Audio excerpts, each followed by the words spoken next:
Hi guys, I'm Kiala. I am an entrepreneur on the island of Oahu in Hawaii, where I do lash extensions for women. I love making them feel beautiful and just giving them that time to come in and relax for a few hours. Besides doing lash extensions, I partnered up with an amazing woman. Some other things that we help them with as well is content creation for social media pages, videography services, and also photography shoots. We also do a lot of things remotely and virtually for them too.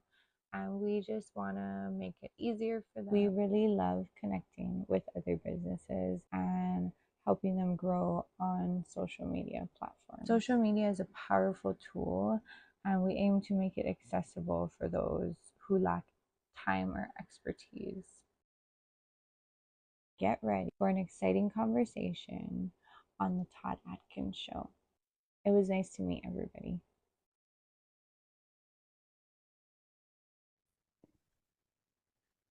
All right, so this is Todd Atkins here, and I'm here with Ian Lynn. This is a guy I've been wanting to talk to for a long time, have on my show. I was almost kind of, to be honest, almost a little nervous to ask you, because for some reason I just felt like you're kind of up here.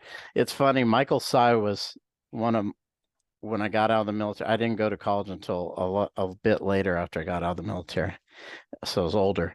But Michael Sy was my English instructor or journalism English, Uh-huh. and Yeah.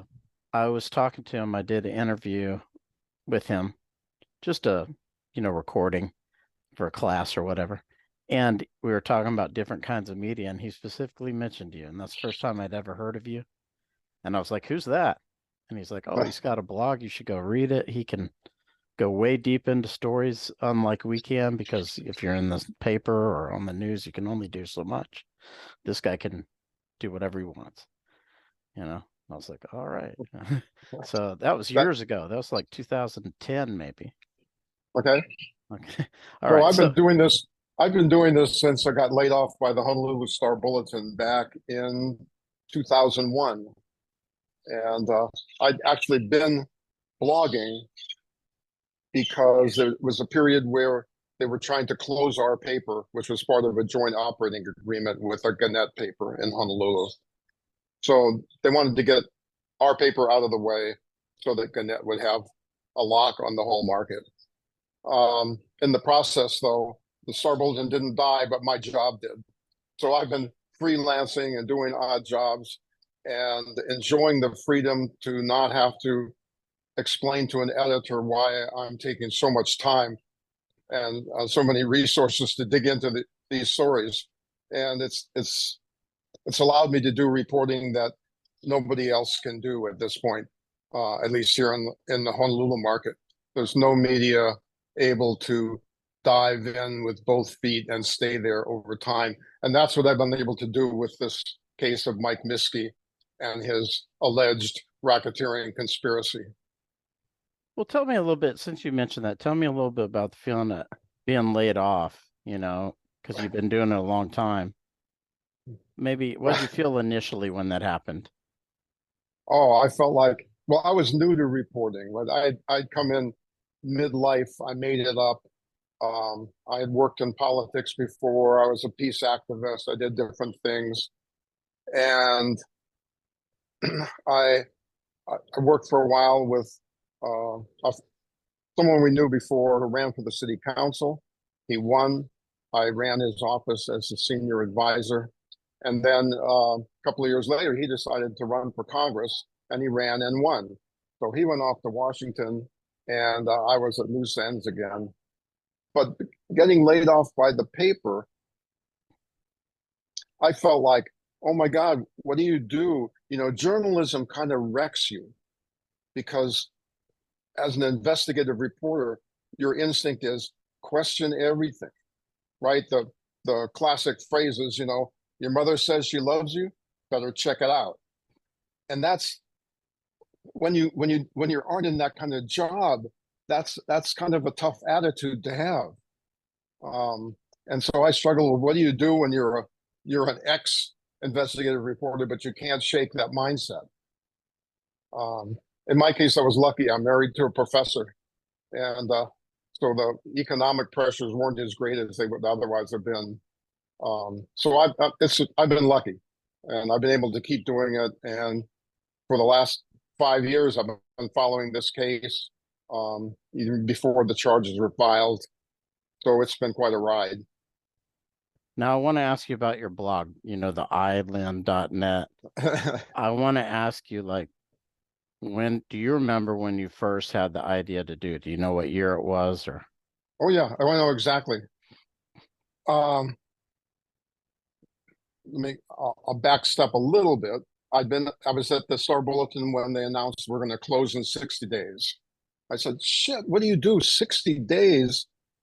How do you keep doing your job? And I thought, well, I'll do my best on my job. But in the meantime, I'm going to start chronicling what's going on in the newsroom and what people are saying and how people are feeling as the newspaper closes.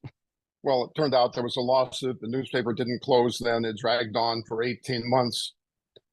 And this was before blog was a word, right? So at that point, what it was, we were considered like you were journaling, right? You were just keeping a running journal. And when I finally was out of the Star Bulletin in 2001, that's when I thought, well, by then blogging was becoming a thing. I was actually on some lists the first reporter to lose his job because I was blogging on the side. That at that time it wasn't a necessity; it was considered a sin. Um, so that it was the period of the iMac was a great idea, and the iPhone wasn't even born yet. But I thought the island, you know, um, my first name happened to be Ian, so that helped.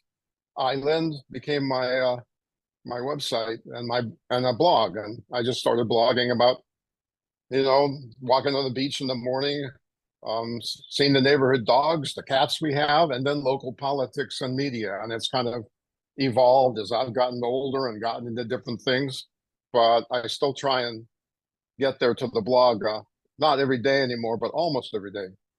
What did the paper think about you blogging about people's feelings as the paper was, shutting down? Well, they were very antsy about Yeah, this. yeah. And in fact, because there was a secret underground going on where key editors were stealing time basically to start setting up the newspaper, because the new newspaper, because there was going to come the day when suddenly yesterday was the old newspaper, today's the news newspaper, printed somewhere else, put together someplace else.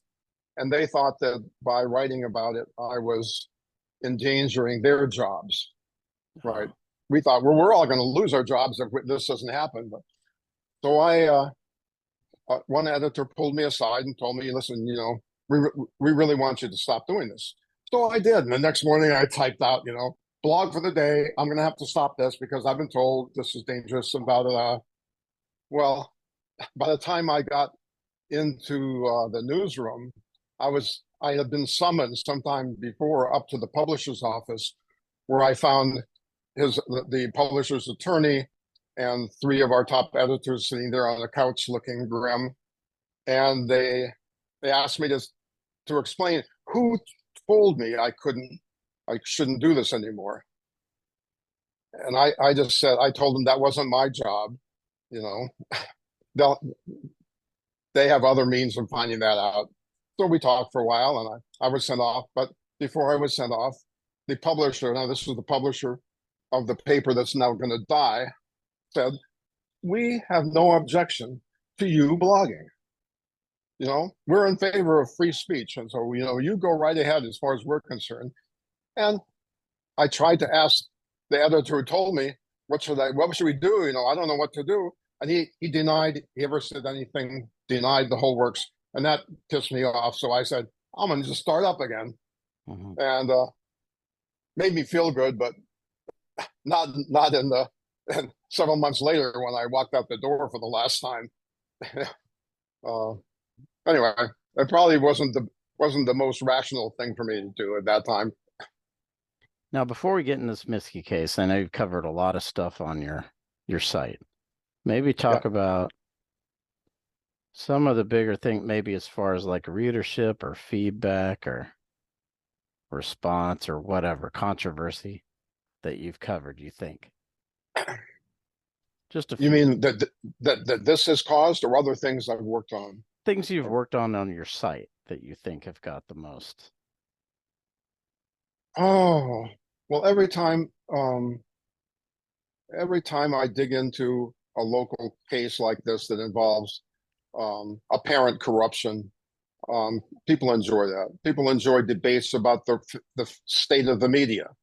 We all agree it's terrible, but what do you do, and where do we go?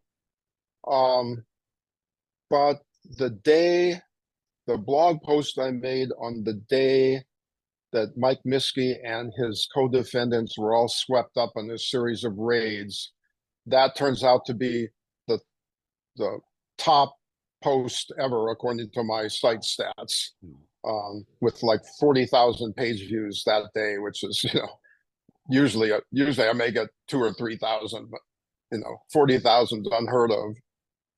Even though that's been over time, so that includes people going back historically and checking the history of the case.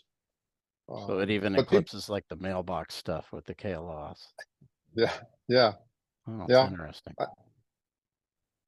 So today I blogged about the case, an aspect of the case against our former city prosecutor, Keith Kaneshiro, and several Right. executives from a engineering company that the government alleges paid him off using bribes disguised as campaign contributions. So it's kind of a tricky prosecution, but they point out that really they don't have to show a direct quid pro quo. They leave it to a jury to take the totality of the circumstances they present and decide whether it was in fact a quid pro quo illegal bribe. So the judge, just a month before the trial was supposed to start, the judge just recused himself. And so there were all lots of conspiracy theories going around about why, maybe he was threatened, maybe he got bought off. And I read through the record though and immediately found the the issue that's likely the legal issue that forced him to get out of the case. So that I blogged that yesterday, and people might want to go back and read that. It's the kind of thing I love to do. Now, on that subject, I remember I saw Ken Lawson mention that Kaneshiro got a target letter. So is that what the result of that? Yes, yes. So um, they were charged with basically um, honest services fraud, that by offering bribes and pressuring the prosecutor, and the prosecutor agreeing to, basically the company was on a vendetta against a former employee. Um, they had a falling out. The employee was fired. The employee filed a discrimination lawsuit in federal court, and that set off a whole chain of things as the company tried to shut her down. And they failed one thing after another. They tried to block her unemployment. They countersued in federal court with all these charges of theft and fraud. Those were rejected.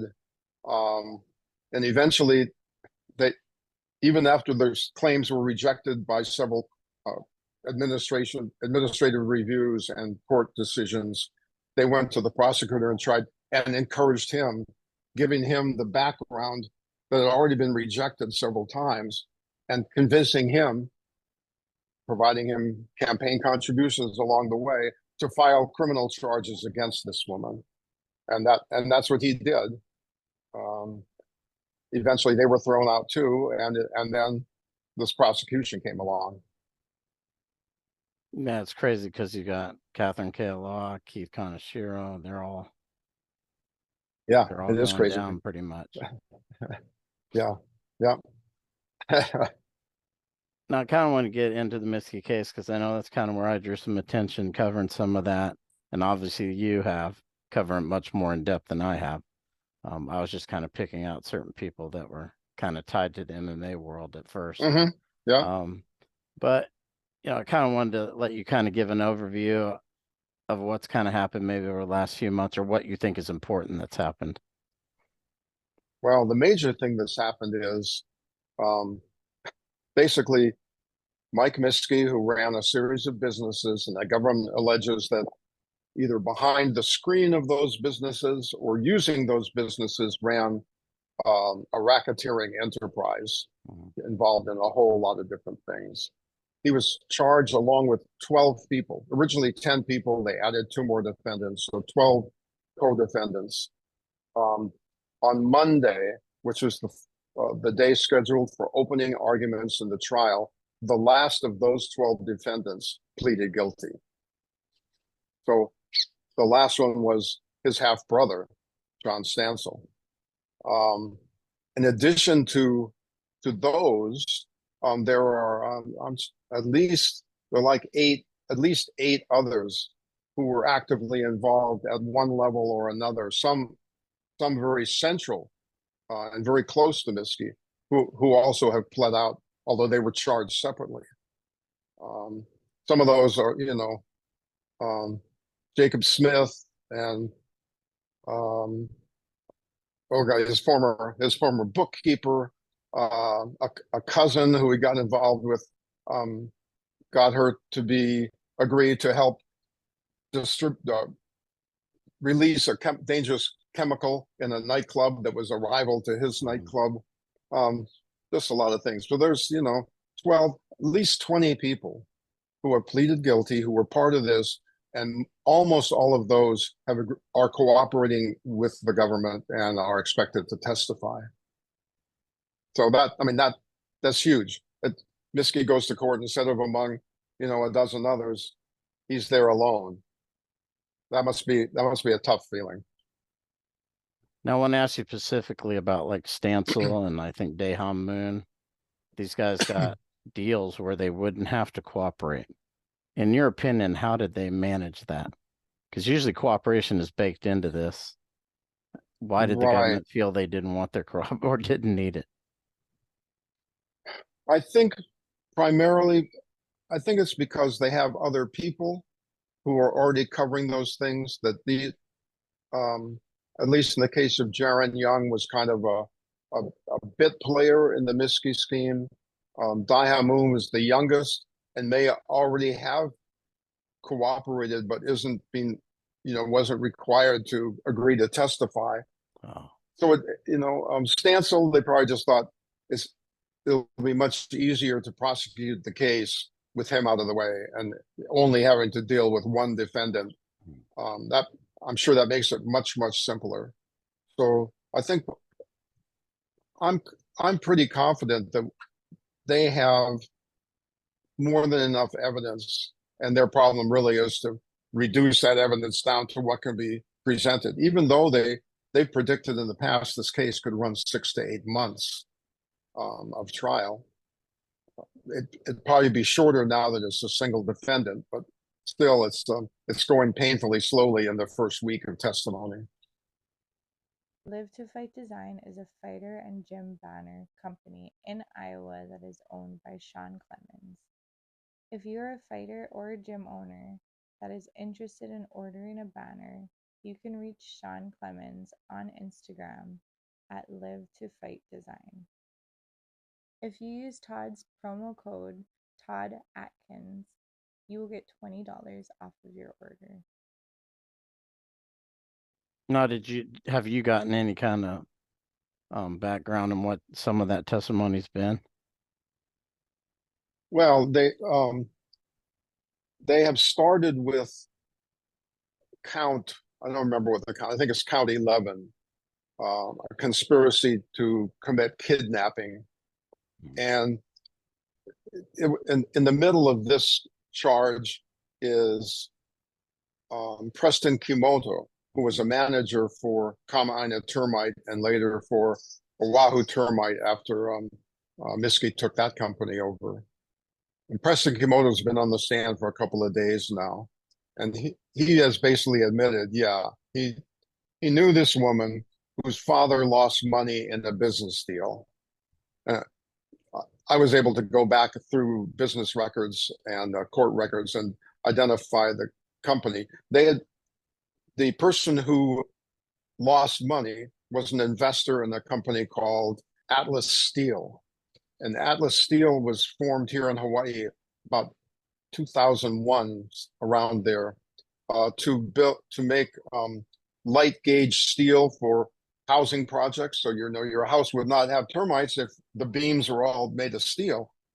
And it had about a 10-year run before the company went under financially. But this woman's father had invested a substantial sum and claimed he was owed about $900,000.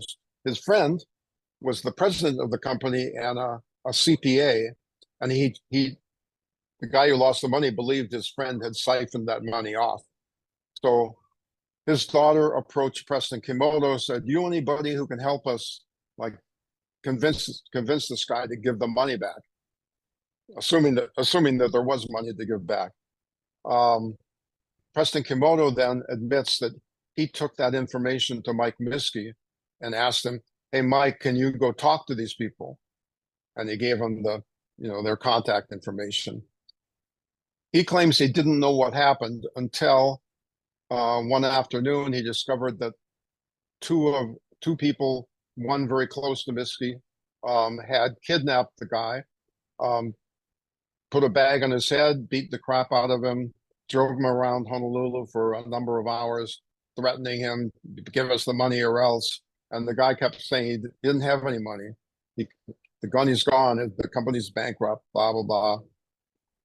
So at that point, they had to ask for advice. And so allegedly, Kimoto and one of the kidnappers, Wayne Miller, went and met with Miske at this company headquarters, and where they decided they'd let the guy go.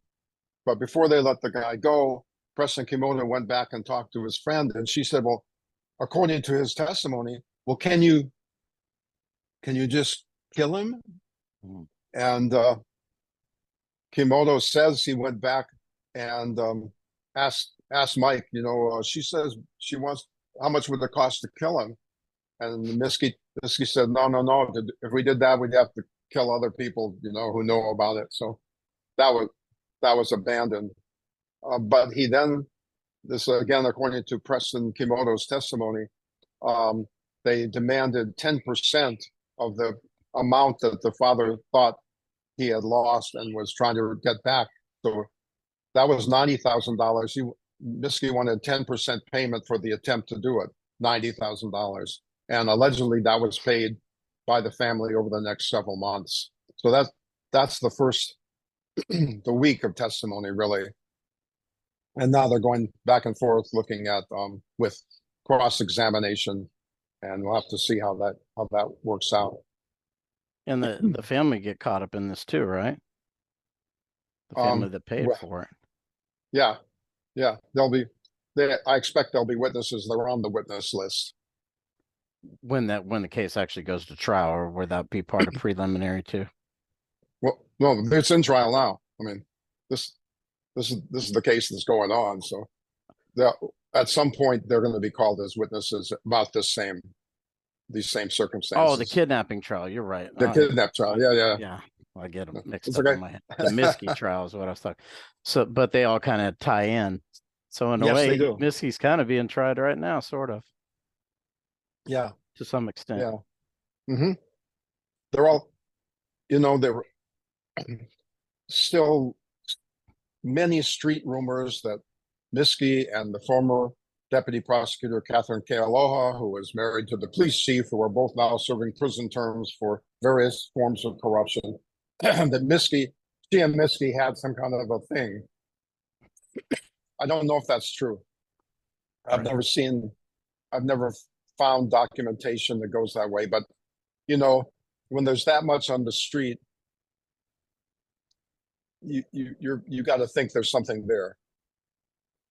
But anyway, that's one of the things. And there's another corruption case going to trial, but not till later in the year, and that involves the former city's top attorney, the managing director, the chair of the police commission,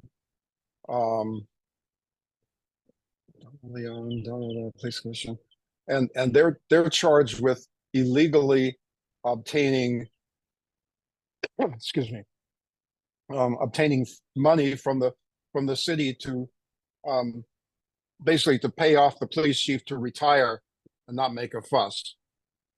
So they obtained $250,000 and put this deal together.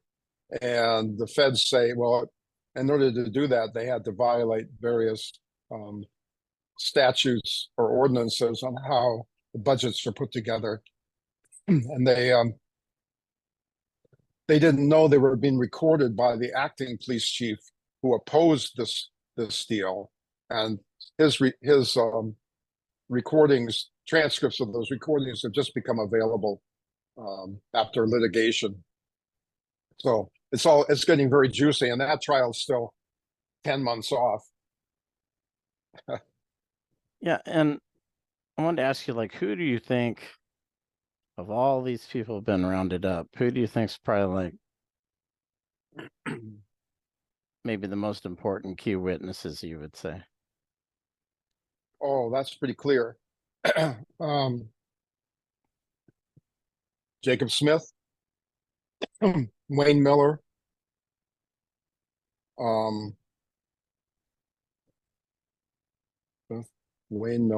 Lance Bermudez, and Harry Kauhi. Those are the four. Those four have been in some kind of protective custody for a number of months now, some for quite a length of time. They were discovered that when looking through the federal inmate locator, these guys had disappeared. So they've been held in an undisclosed location or several locations. Let's see. I think it was Bermudez, when Bermudez was pleading guilty. He did that by video, and they explained during the hearing, they explained to the judge, we can't produce in there, it would be too dangerous for him. And so that's what clued us in that they were moving these people into protective custody. And Bermudez was probably 2 years ago now he pled out. So they've been holding them separate for a long time. Mm-hmm. Yeah. So those are the ones you think that can kind of tie most of the violence together. Those are the ones who were in key roles, and they got phones and text messages, and their Apple ID accounts and all this. So yeah, I think those are the key ones are going to weave through the most serious allegations. Of course, they also have the most problems as witnesses, because people don't really like convicts, right, convicted criminals as witnesses, but the government deals with that all the time. So it'll be interesting to see how they are before a jury. Do you think and there may be sorry, go ahead. Do you think they'll still use Lindsay Kinney or no? I doubt it. No, Lindsay Kinney's been wrecked as a witness. Yeah. He went off the deep end. He may be all sobered up now that he's in federal detention, but he wrecked his credibility as a witness. But I think the statements he made publicly at the time, his videos, his Instagram posts, those will still play a role in this. But from that same incident, that when the attempted ambush where they tried to kill him, they've got Norman Akau was there, Kauhi was there, Smith was there, Stansel was there, in addition to Miske. And so people saw them there, and there's a lot of other evidence. So now we don't, obviously there's going to be other witnesses that we don't know about besides these guys. Right. And the witness list that the government prepared ended up having about 900 names. Right. Now they're not gonna call all those. There are probably some there that they won't get around to, but there's a lot of witnesses. But what I mean is, like, you may or may not know any names of anyone, but do you think there's going to be one that might surprise people? Not in the way that, you know, when it gets to this point in the charge investigation and now trial, everything gets narrowed down, right? Is your evidence relevant directly to this charge and this charge and this charge? Um, if they haven't been charged, even if it's really stuff that really is important to the public, it's not going to come out. So, for example, we all want to know. Obviously, Miske was um, uh, paying off police officers or other investigators along the way. He couldn't have operated all this time. And I've talked to at least one person who alleges that he was. I'm having to move because it's starting to sprinkle here, even in Hawaii. Yep. Okay. Um, so we're not going to hear that. There's been no evidence of that. There's nothing like that is charged in the indictment, any of the indictments, forms of the indictment so far. Did he have friends in political places? We don't know, and we're not going to find out. Um, that's. Or excuse me, I have to move another foot here. Okay. Um, that's among the things we're not going to hear. So I think the surprise we'd like to hear is, some state official who could testify about where he got his sway, or everyone is concerned, is there someone higher up in the structure of Hawaii's organized crime that he had to deal with, or they, was above him in this structure. His own organization was pretty loose. People came and left. People who were involved prior to the last 5 or 6 years came and left.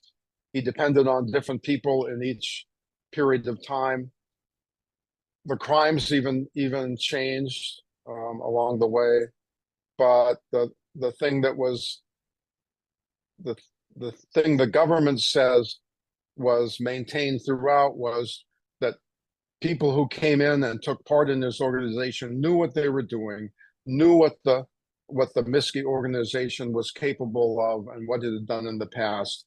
And so even if they weren't personally involved in things, like John Stansel was a kid when Miske's organization supposedly started, so he wouldn't have had any involvement back then. But the government says, but when he became a part of the conspiracy, he knew.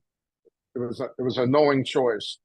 So in that way, all these co-conspirators, even though they were involved in different things and probably didn't even know some of the activities that the group was involved in, they knew enough to make them part of a conspiracy.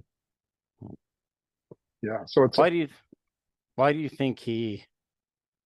Because he was always involved in, like, intimidating people, in this whole termite right, world or whatever, right. and stuff like that. Why was he able to fly under the radar in that regard for as long as he did? I think it's because people were afraid.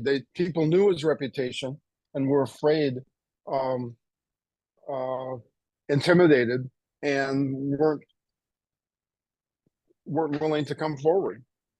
When he broke into the news when he hit the NFL player here for the Pro Bowl on the head Right. at his nightclub, and allegedly used a taser on the player's brother.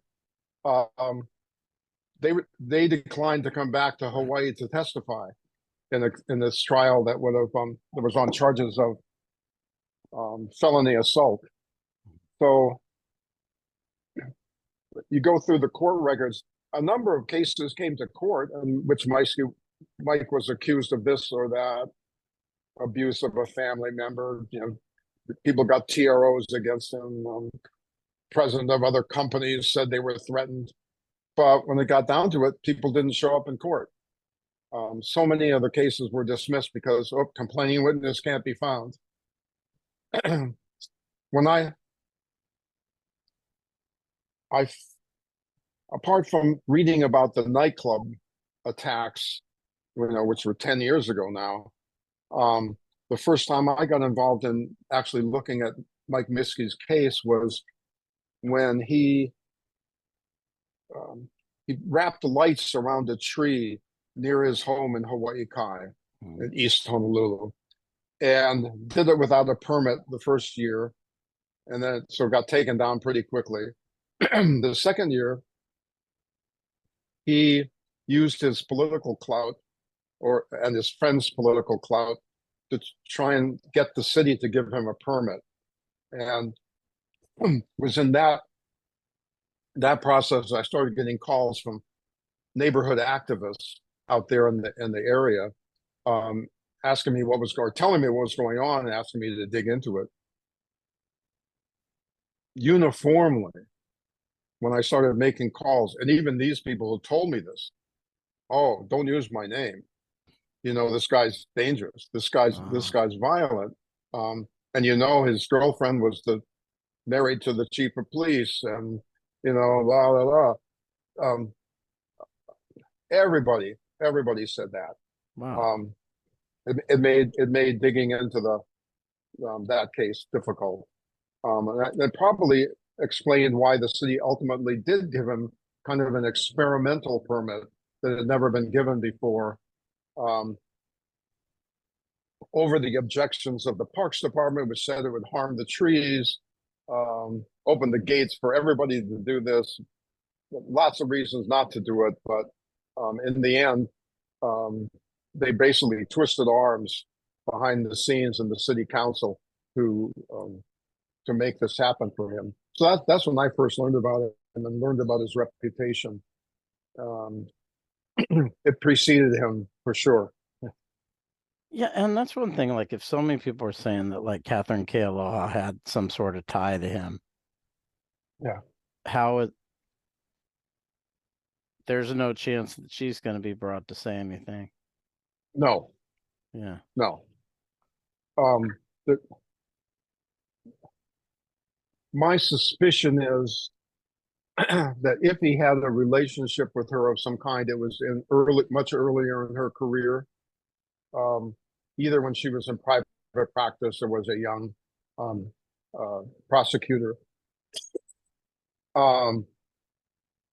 I've talked to a former U.S. attorney who I asked her about this, and she said she didn't give anything away like that. She knew this, but she said it wouldn't be unusual for someone like this in their younger years to court favor from their local cops or the guys on the beat or the people they ran into by providing information now and then, maybe about their rivals. So that would make sense if he had some contact with the prosecutor's office or other law enforcement at an earlier stage of his career, when he was more a young punk throwing his weight around on the street, more than a business guy, building up alliances and a criminal network. That's kind of my take, and that's not going to come out here. It may have involved drugs. Katherine Koo admitted she was addicted to painkillers for 20 years. At least one of the deputies who worked under her was caught in a recorded conversation, or maybe it was a text message string with Katherine Koo's brother, who was convicted of illegal drug distribution. So I suspect there was some connection there, but I could never. No one wanted to tell me where did there was a drug dealer who was her boyfriend was a police officer, and they were busted. And they were busted. Drew in some of this, created the problem for Katherine Koo. She wanted to keep her brother out of trouble, so she took over that case, and that's where her life started falling apart. I think was intervening in this drug case for her keep her brother from being charged. It may be that in that setting, somewhere in the chain of people who bought drugs from people who bought drugs from people who, you know, eventually gave them to Kealoha's network or her brother's network. Miske or one of his group was involved. That's my best guess. Something like that. But I mean, from an FBI standpoint, he gets pulled over, he gets the officer's phone number very fast, calls that officer, threatens him. Yep. You would think the FBI would be interested in, okay, how did he get this number? Who gave it to him? Well, you would think that because if that person's within the department, now you could say, okay, here's our tie. Okay. That was in 2015 in November. Right. And the current investigation of Miske, there have been at least maybe 5 previously. The current investigation had started in March of 2014. They were a year or so into the Miske investigation. In January of 2015, the FBI was given the told to go investigate the corruption in HPD because they had been given all the evidence that Katherine Kealoha and her husband had arranged to basically convict her uncle of a crime he didn't do in order to bail her out of a lawsuit that uncle and her grandmother had brought against her.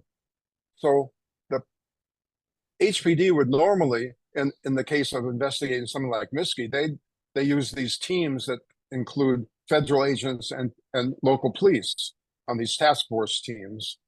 And later on, the task force teams are very much active. They're evident in the files that have been released so far. But in that period, they were having to tiptoe into how do we investigate Miske while we're investigating the police department, and we don't know who we can trust because the chief was believed to be, allegedly involved in some kind of corrupt activity, which was then they were just beginning to explore. So it was very dicey for both the police department and the FBI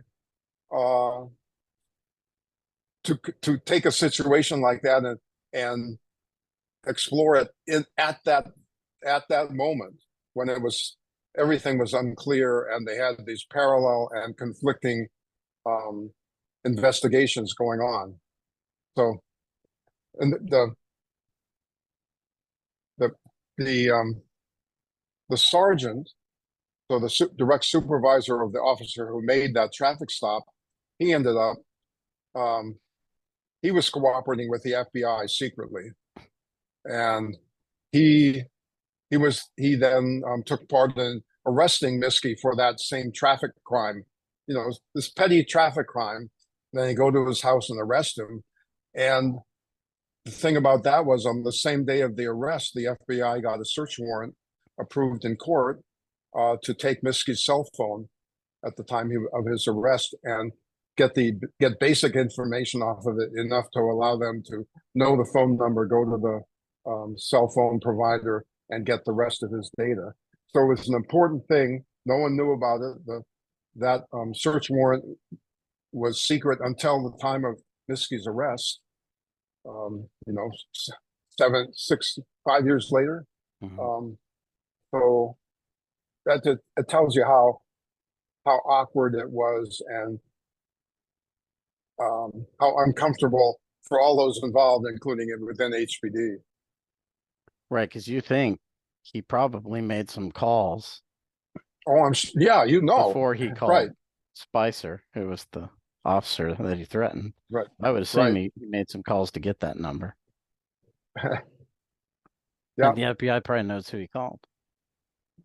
Prob Probably. It's unclear. There was surveillance going on, and I don't know exactly what period that surveillance was active.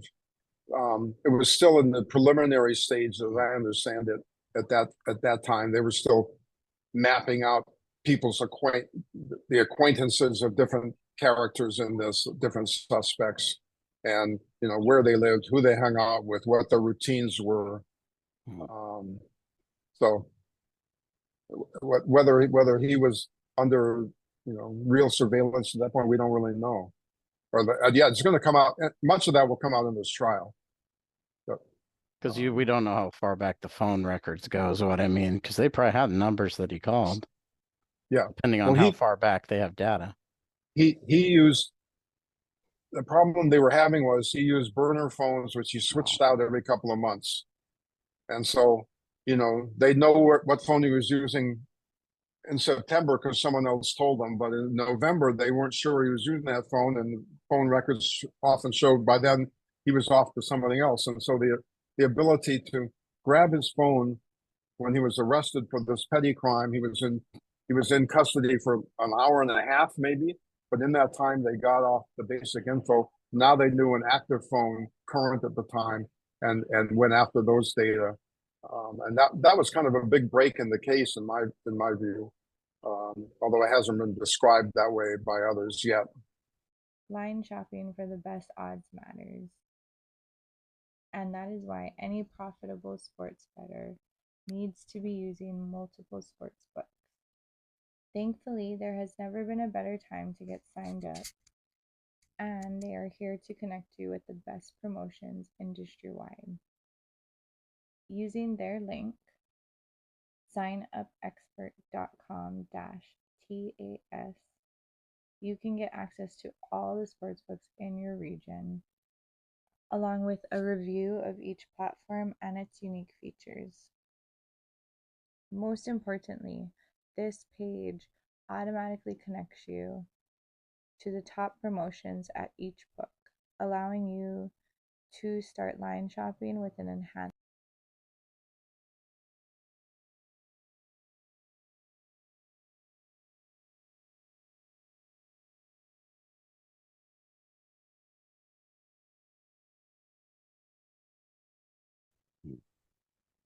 Do you think there's any chance that he would? I mean, there's really nothing the government can give him as a deal. You don't think there's any chance he'd plead guilty because of that, right? You think that this will go all the way? I thought I actually did think he was going to cut a deal once he got a deal for his brother and his daughter-in-law, right? And so when they both pled, I was betting that means he's close to cutting a deal, right? Hasn't happened, and I don't know at this late date if that's at all. That's probably off the table by now. Any offer that was made before. And he'd have to give somebody up. Maybe there isn't anybody to give up. Maybe it ends with him. Well, don't assume that. That's what I say. Everyone wants to know who were the public officials, right? Who went along with this, looked the other way. And maybe there's somebody there who he can't roll over against. That's interesting. Yeah. He is accused of paying substantial amounts to get his guys jobs on the docks. Right. And he was close to one official in the dock stevedores division, longshore division of the ILWU. They targeted another ILW official in a murder plot because at least the guys who were involved in that murder plot said they understood it was because he was blocking Miske's access to those jobs. So there may we just have to hope that led to a spin-off investigation in that whole area, and in that case, there could be someone who he was beholden to, because he had to pay. I'm not sure everybody would have to pay, right? In the old days, you would have said, "Oh, I'm sure that certain figures in past the past criminal world would have been able to get their guys jobs without having to pay." So because they had the power to do it, Miske didn't rise to that level of being able to say, "Hey, give my guys jobs." He had to, he had to fork out tens of thousands of dollars for each of those jobs. Anyway, So maybe those are there's all some. things we don't know. Oh, Things we okay. don't know or wish we knew. Yeah, I remember, like I have mentioned to you before. Yeah, that Lindsay had mentioned the names of some people Yeah. that were above Uh, Miske. um, we don't know much, although I think we're going to learn more about. He had ties with a group on the North Shore, Right. which only became apparent first became apparent when one of the attorneys inadvertently disclosed that this one young man had been an FBI informant at the time he was involved in a shootout um, in the parking lot of a restaurant on the other side of the island from the North Shore. Mm-hmm. And that after that, then it was disclosed in further records that at least that person and two others from that same neighborhood gang um, took part, along with Miske's people, in a couple of other assaults or in trying to plan another robbery. So there was more. I always thought that was territory that was off limits to him, but there was something more complex going on that we don't really know about now. We just have these few hints, Yeah, nothing, there's always real been a little substantive. bit of that out in the North Shore, over history. Oh yeah, yes, Yeah. yeah, but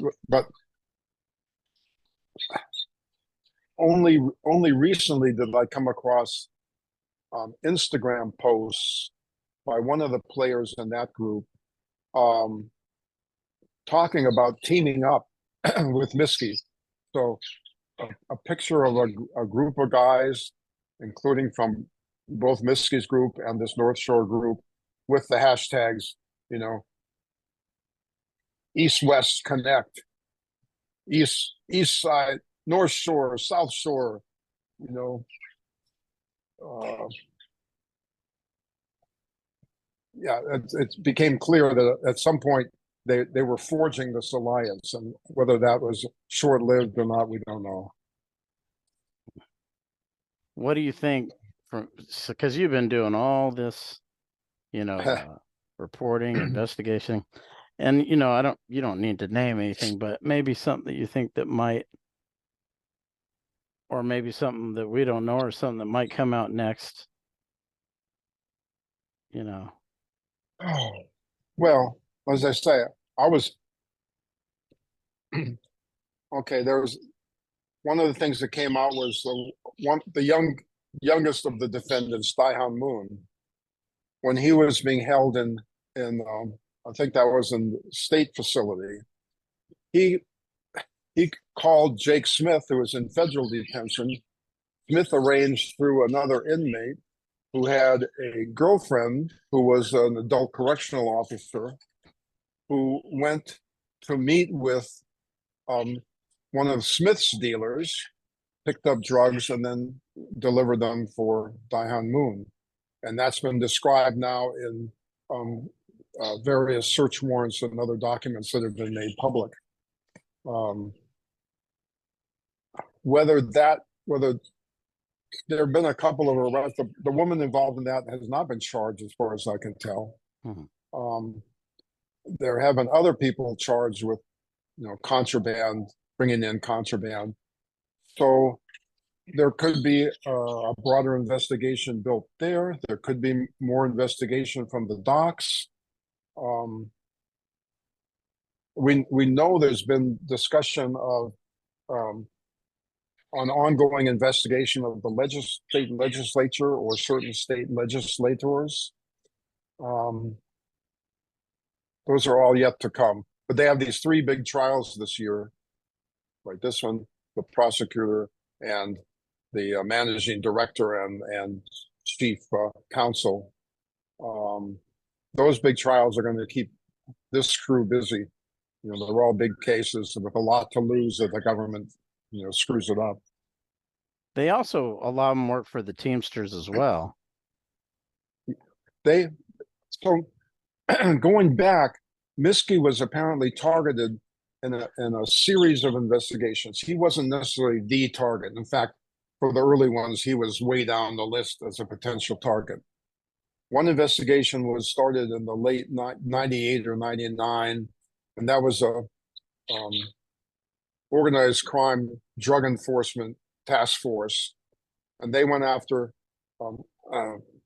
meth and cocaine dealers here. Several people went down. There were successful prosecutions, including Miske's cousin, Craig Ivester. And Craig got like a 25-year sentence. So these were serious charges. And there were several people charged at that time. Miske was not charged. And in fact,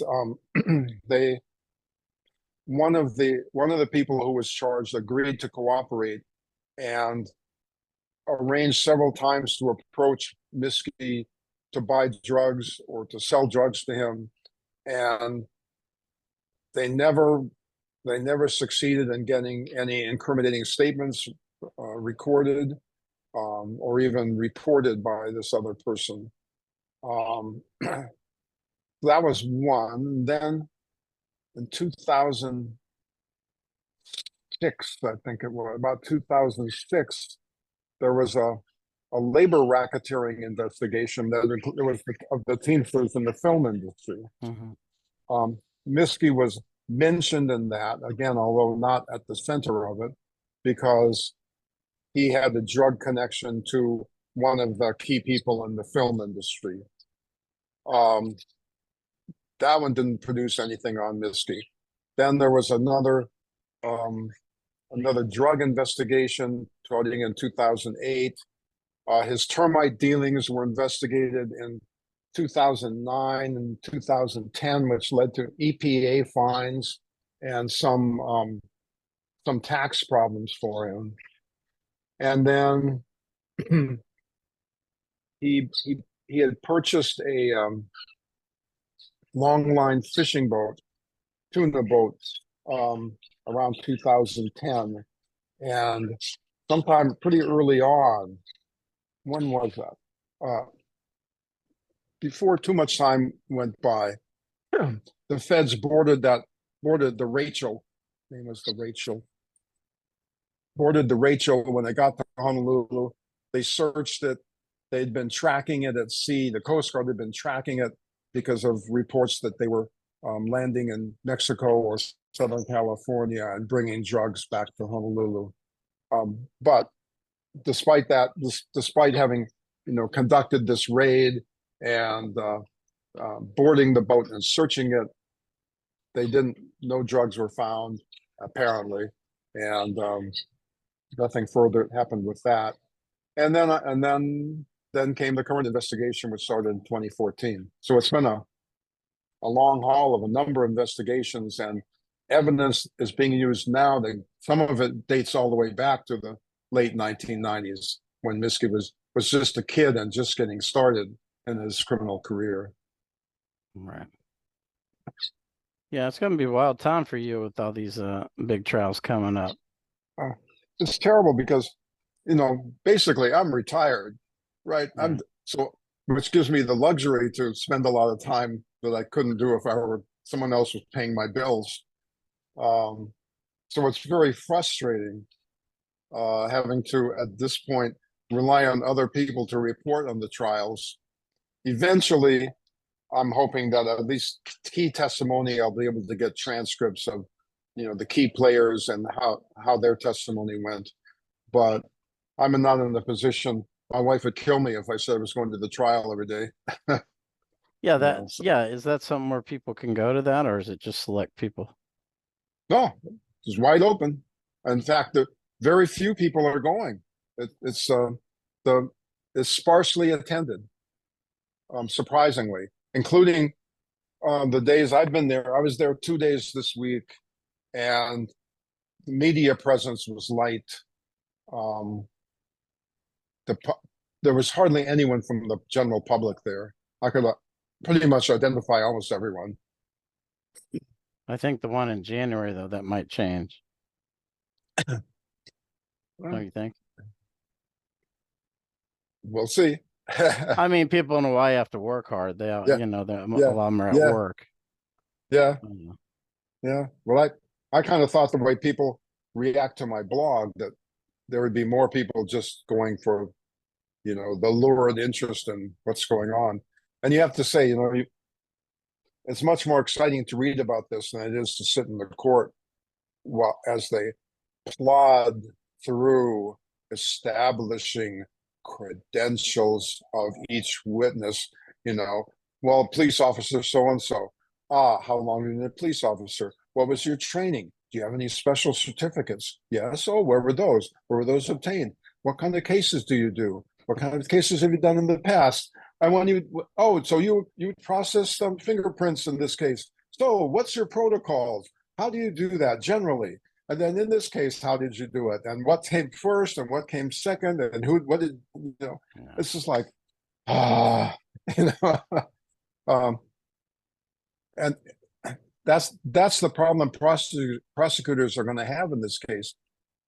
After we get testimony for crimes that people can relate to, right?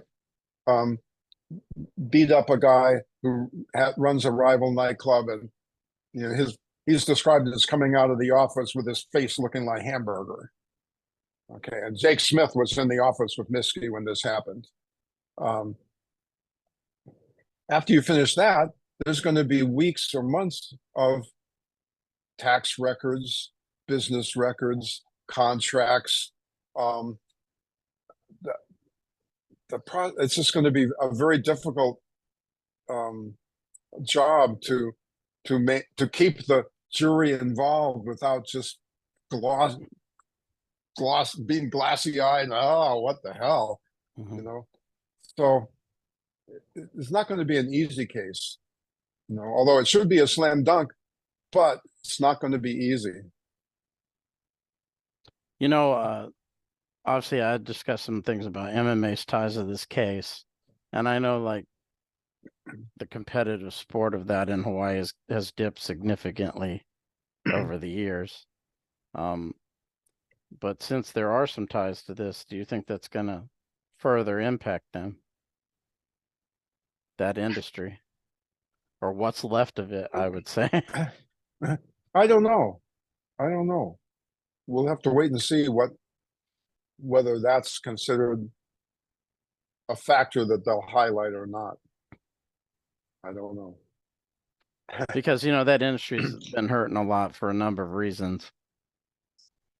Some of it's a lot of the red tape that the government's kind of instituted that's just Uh-huh. made it too expensive. But Uh-huh. this probably couldn't help, I would say. No, none of it's Yeah, going to help. yeah. Um, No. and now we're kind of winding this down.